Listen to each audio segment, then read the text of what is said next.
much. Good afternoon, everyone.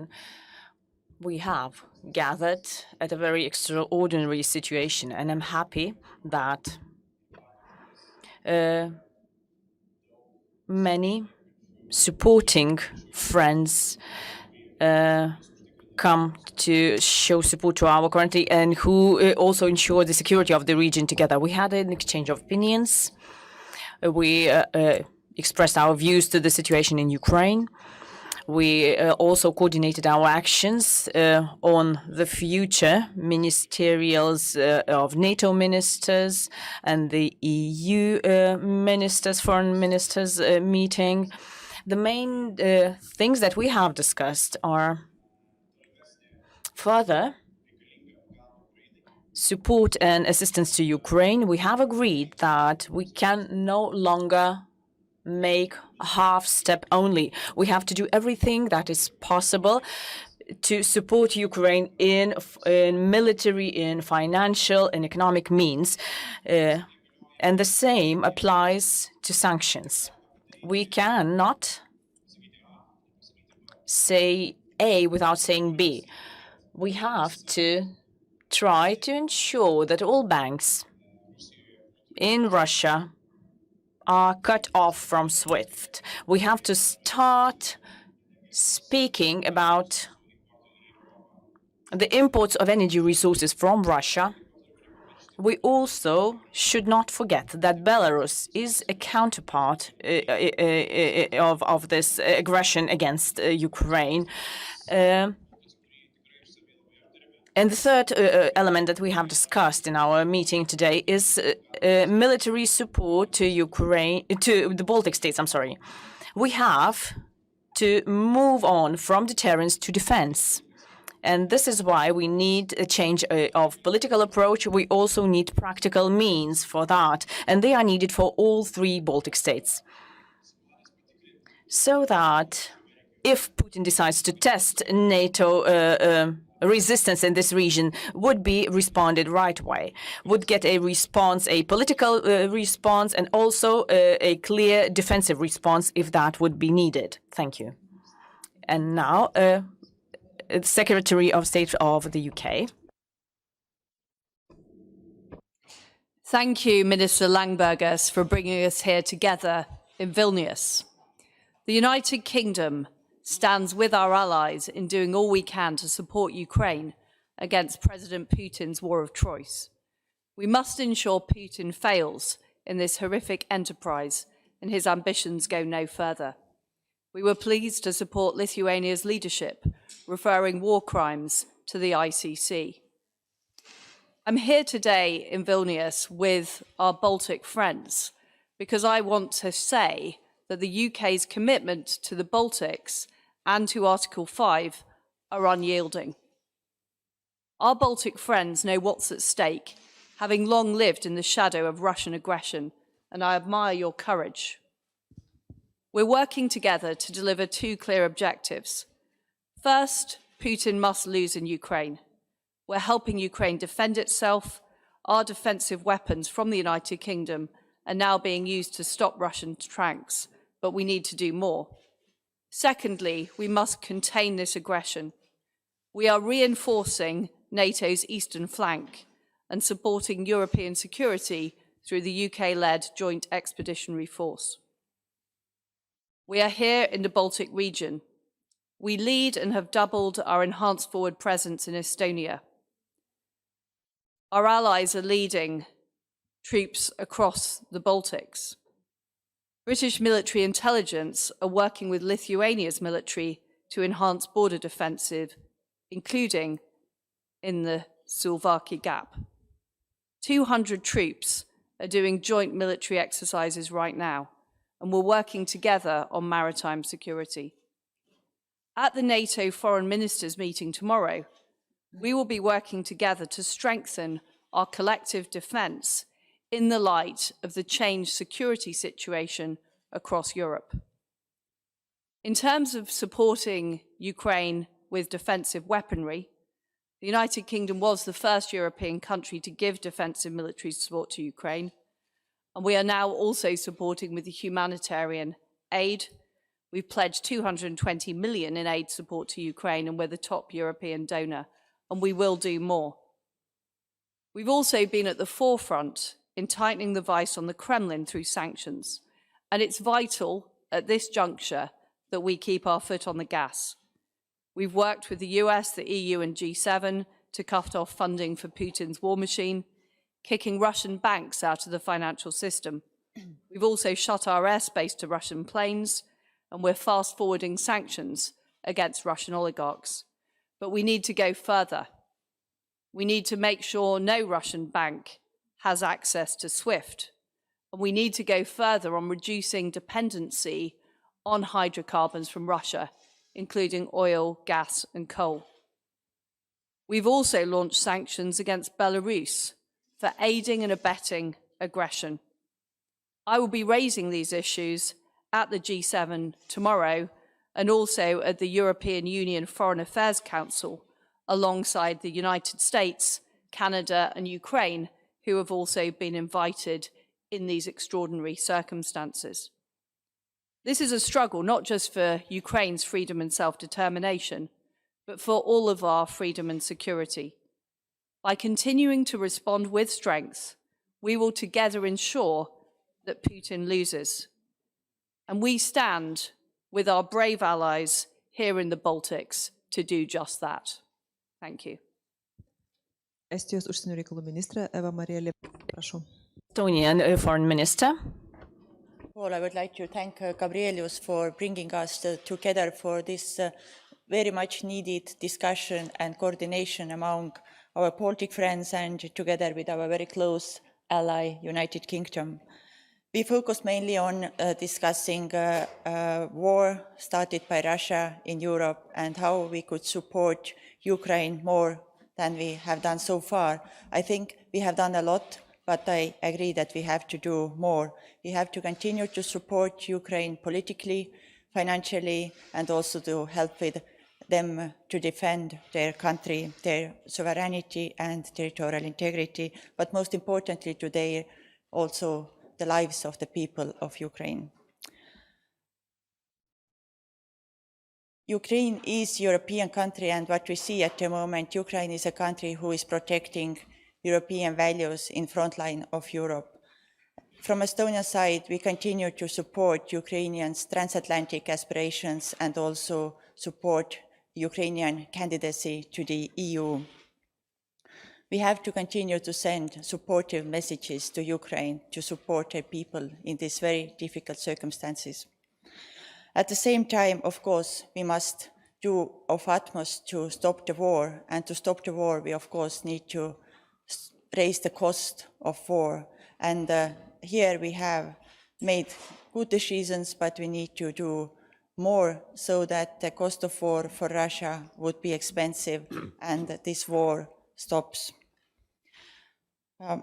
I think that also it's very important to use all political means to take aggressor account, because these war crimes that we see taking place while we are speaking here, these people who are behind this, they must be taken accountable for their actions. Finally, I also would like to express Estonia's appreciation towards the United Kingdom, who is leading country of EFP mission in Estonia.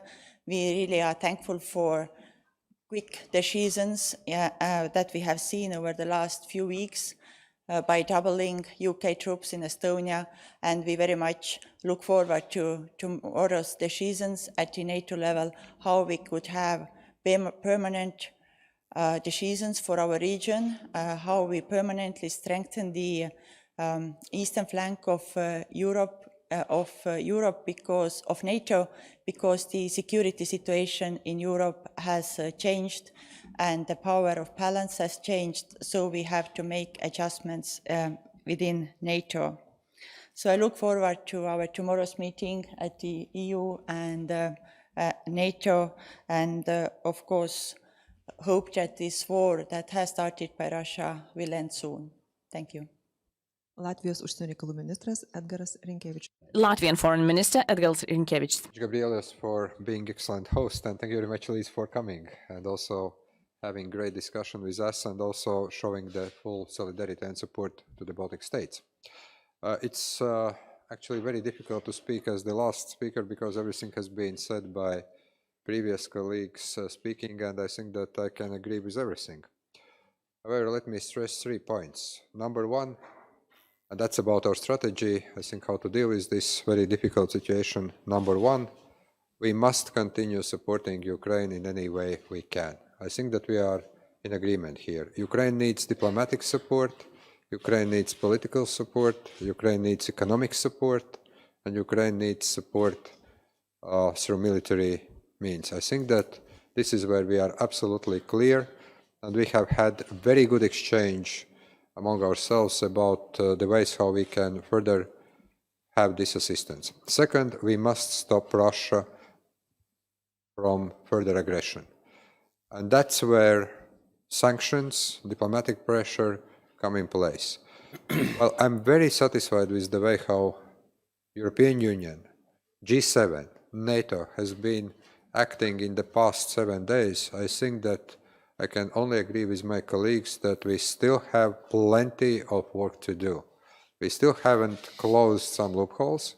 We still need to ensure that there are further economic sanctions against Russia, but also the same set of sanctions must be applied against Belarus, because Belarus is complicit of the aggression that Russian Federation is committing, and also Belarus could be used by Russia to actually avoid some of the harshest effects of sanctions. So from that point of view, we must have sanctions that target both aggressors, Russia and Belarus. And the third is the regional security. I do believe that NATO has been very successful establishing deterrence mission in this region after events of 2014, after occupation of Crimea. But I think that we are in the next phase where we must exercise deterrence and defense. We are very grateful to those allies who have already sent more troops to the region, but we also know that we need to respond to the very quickly changing situation. I know that many people are asking how safe are the Baltic states or Poland or any of Eastern flank nations. I think that the presence of the Foreign Secretary here, the discussions that we are having at NATO and we are going to have tomorrow, sends a very clear signal that there is an ironclad commitment by NATO to do its work. There is concrete discussion and plans and also actions already taken. And I think that we all understand that we will see this kind of challenging situation as long as there is the current leadership in Russia and even beyond. So we must be prepared for a very long-term engagement addressing all those 3 elements I was just talking. So thank you very much one more time. Thank you very much also to colleagues for very efficient and very fruitful discussion we had this morning. Žiniasklaidos atstovų prašome pateikti. Now, members of the media, it's your time to ask. You may ask in English or in Lithuanian. Please come to the microphone, introduce yourself, and tell whom the question is intended to. I'm from Baltic News Service. My question is for all the ministers. In recent days, perception of Russia and its threat shifted dramatically in the Western world. However, some experts claim that it's not enough, and the only way to stop Putin is for NATO to interfere. Otherwise, Russia will go further, causing more harm. And what's your take on that? And can sanctions alone make Russia stop war and withdraw its troops? Thank you very much.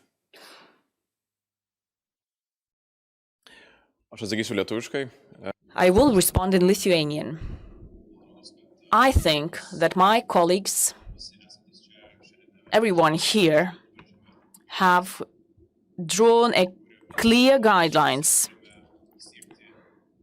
for our future results and the directions where we need to work most, to focus most now. So the further strengthening of the eastern flank of NATO by focusing on the Baltic states, continuing to support Ukraine and providing assistance to Ukraine, and unbearable sanctions against Russia. These are our major tasks for the coming days, I would say even.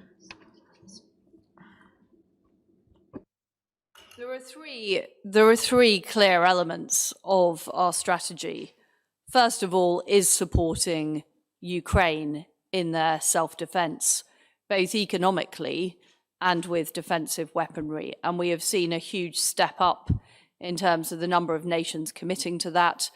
We've recently seen Germany shift their policy, which is extremely welcome. And that support is being felt. And what we are seeing is Russia being surprised by the level and strength of resistance in Ukraine and very, very brave actions by the Ukrainian president and the Ukrainian people. The second thing we need to do is degrade the Russian economy to stop the ability to fund Putin's war machine. And of course, the banking measures are key to that, the measures of SWIFT, the measures we took against the central bank. But it's also important that we need to reduce dependence on hydrocarbons, which ultimately have given Putin the ability to fund this terrible destruction. And the final point is strengthening NATO's eastern flank in response to what is a new security situation in Europe. And that is why I'm here today in Vilnius to show the United Kingdom's commitment to strengthen the flank. We will have further discussions tomorrow at the NATO Foreign Ministers, but we are absolutely determined to ensure the peace and security of all of those countries right across NATO. Minister Lemets, please. Thank you. From Estonian side, we have the same view that we must continue to support Ukraine politically, but also with defense means, and also make it clear for Russia that this unjustified war must end, and the cost for this war for Russia is a big one. With regard to defense support for Ukraine, then over these last few days, we have seen that more than 20 countries have already agreed to support Ukraine. So really, Ukraine gets strong support to defend their country and territorial integrity of their country. So we definitely continue to support these directions and invite also other like-minded countries to do the same. And with regard to NATO, it's of course we must really take into account these current security concerns and developments, and continue to strengthen defense and deterrence posture of NATO. Thank you. Minister Rinkevičius. Well, thank you very much. I think that, again, my colleagues already outlined basically all those points that I wanted to stress, and I could agree with them. But let me just say one thing. I do believe that such decisions as NATO involvement are the last resort decisions, and they are being taken by all 30 member states. So that's number one. Number two, I do believe, and I think that we should be prepared to work on even harsher sanctions, not excluding the possibility of sanctioning also oil and gas sector that is, as you may imagine, very important to Russia. And here I very much agree with Secretary Truss when you, Liz, were alluding that the main target currently is to make sure that Russian economy and financial system is not able to fund Russian war machine. If we get this right, then we can avoid any other scenarios. And I think that we still have avenues to explore and to work together. Thank you. Žygintas Abromaitis, Lithuanian national broadcaster. A question for Madam Truss. Russia for many years expressed an aggressive point of view of history. They've tried to rewrite it. And we see right now that many Russian people do not believe that the war is happening. Do you believe that the sanctions could spark a resistance inside Russia and lead to changes? Thank you. Well, your question is absolutely correct about the clearly expressed ambitions of President Putin. But I don't believe he speaks on behalf of Russian people. And what we have seen over the last week is some very brave people in Russia protesting, standing up against the regime. And we need to make sure we get the information to them about what is actually happening. It's much harder to control information in the world of social media. And we need to make sure, as I've said, that the Russian economy is crippled, so it is unable to continue to fund Putin and the war machine. And I suspect that the Russian people will draw their own conclusions from that. I believe we have a question from Süddeutsche Zeitung. Thank you very much. Kai Strittmatter from Germany's Süddeutsche Zeitung. I have a question for Mr. Landsbergis, which goes a little bit beyond Europe. Given your problems with China and Taiwan last year, could you first maybe make a short comment on China's role in this crisis now? And secondly, especially in Germany, we've seen a lot of soul-searching and regret about our recent naivete towards Russia and the authoritarian nature of its regime. Would you think that there are lessons from this also towards our relationship with China in the future? Thank you.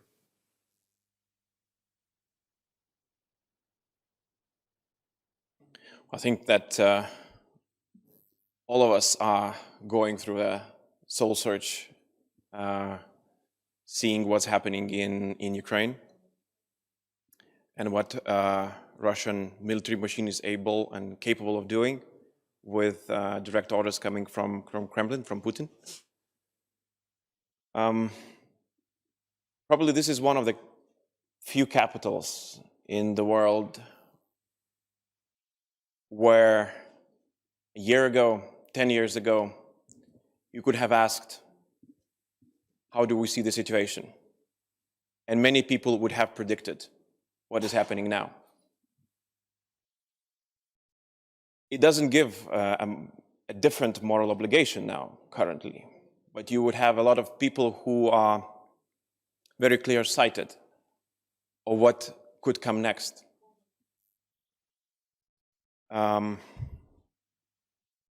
So probably answering also your first question is,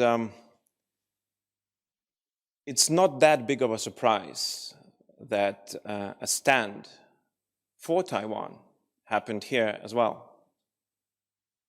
It was born out of the same roots of defending the principles that bore our independence and that helped defend the freedom that we so much cherish. Eglė Račkauskaitė, LNK Television News. A question for both Lithuanian and Latvian ministers, because you mentioned this. As you said that we've been working on deterrence and now we have to go to defense. Can you please explain what that would mean practically? Thank you.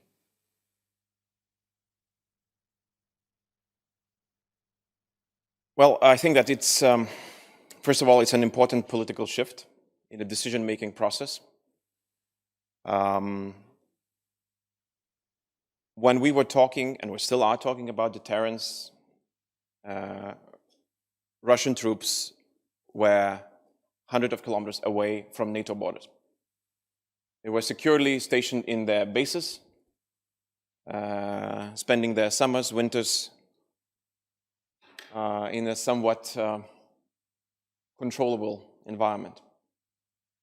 Now they are very close to NATO borders, engaged in the military action, unprovoked military action against an independent sovereign country, Ukraine. So it merits an answer from a defensive alliance.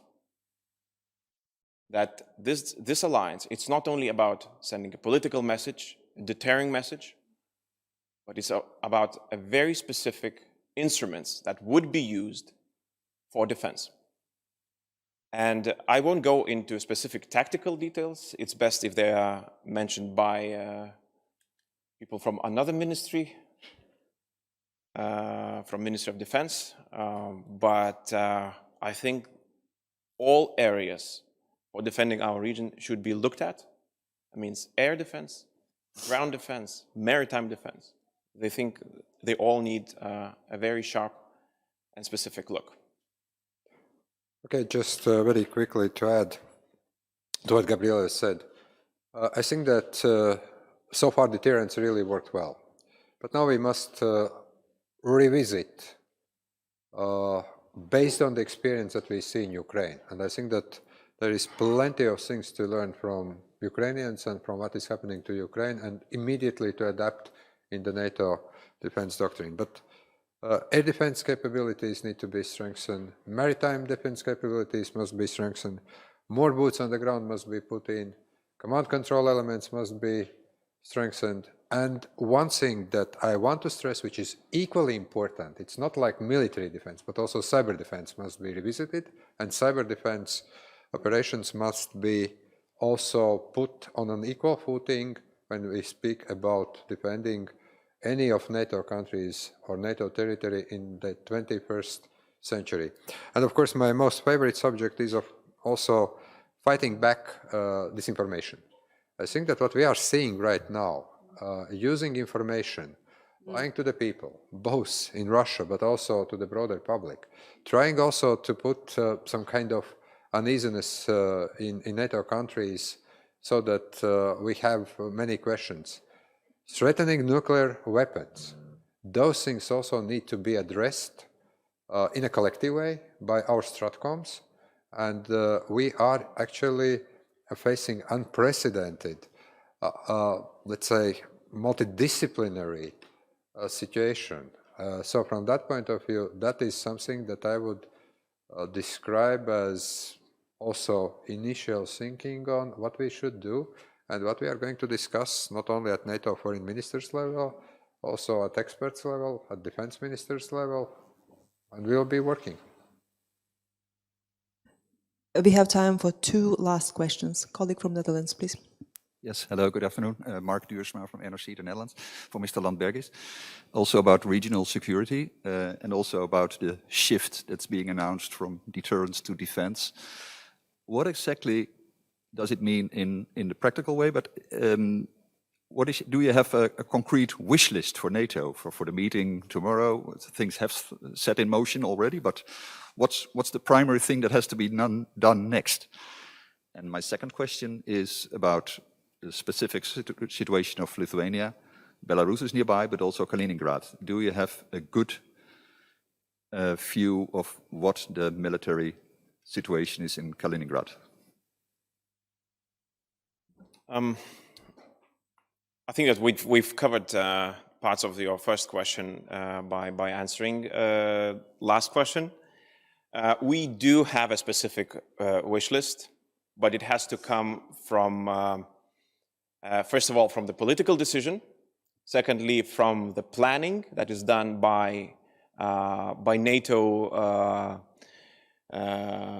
planning centers. Let's call it that, and taking into account a specific situation where Baltic states find themselves in. And there are some differences within the countries, and you mentioned one specific element that is unique for Lithuania, is that we have a border with Russia, but to the west. We also do have a border with Belarus to the east, but it's more common practice. So looking into these elements, we think that a very specific strategy has to be applied to the region, but also to Lithuania, due to uniqueness of geography.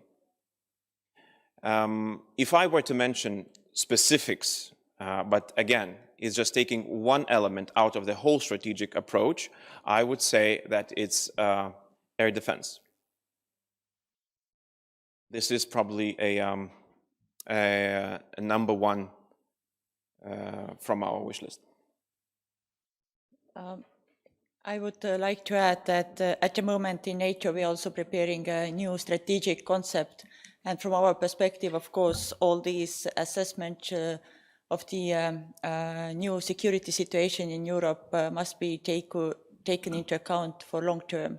And we must reflect all these security problems that we have at the moment in Europe in strategic concept, and also provide permanent means and solutions from NATO long term. Paskutinis klausimas. Milda Šeputytė with Bloomberg. A question to Madam Truss.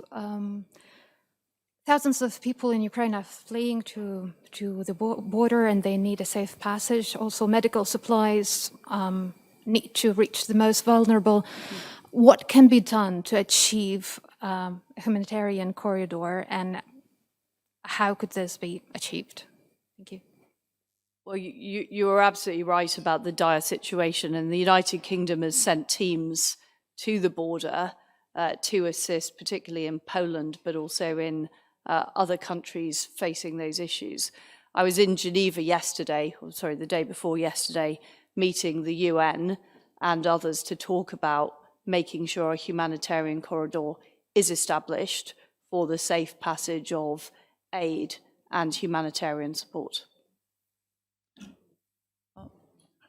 Of course, we must continue to work towards this goal also at the United Nations level, because for the humanitarian corridors, we need agreement from also from Russia, from Ukraine, for all the fighting sites. And of course, it's extremely difficult as Russia is the member of the United Nations Security Council.